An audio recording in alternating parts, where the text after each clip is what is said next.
The need to eradicate mosquito breeding sites is now more relevant than ever, as a new disease seems to be on the rise.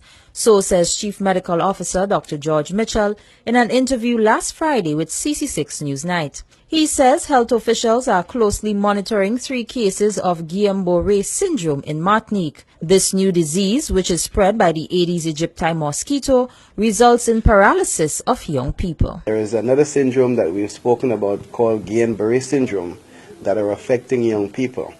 And in particular, as far as the data is, we have known that they are affecting men as well. So it is important that men take the necessary precautions, that you also get involved in trying to get rid of the breeding sites for mosquitoes. So you have your women and your babies to protect, and you have yourself, because there is a syndrome called Guillain-Barré syndrome which causes paralysis, and which also is getting extremely important, and people are paying more and more emphasis on as the disease develops.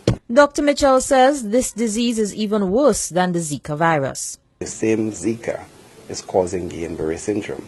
And paralysis from head to toe. It's what we call an ascending paralysis, even probably more dangerous than the malformations that we see. They have 3 cases in Martinique now.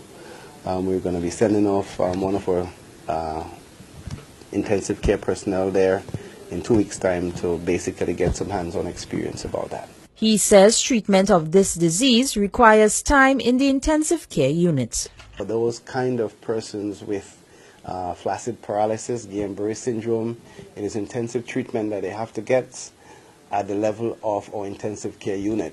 So the machines that we have there, we'll have to utilize them, thus, as best as we can, but it is not a very, very, very nice thing to even contemplate. Because if we have 3, 4, 5, or 6 persons, our capacity, our limited capacity sort of like speaks to us not being able to deal with that. Hence the importance of everyone, and I say everyone, responding to this call to ensure that we get rid of all possible breeding sites for the mosquito vector. Dr. Mitchell says although only males have been affected so far, females can also get the Guillain-Barré syndrome.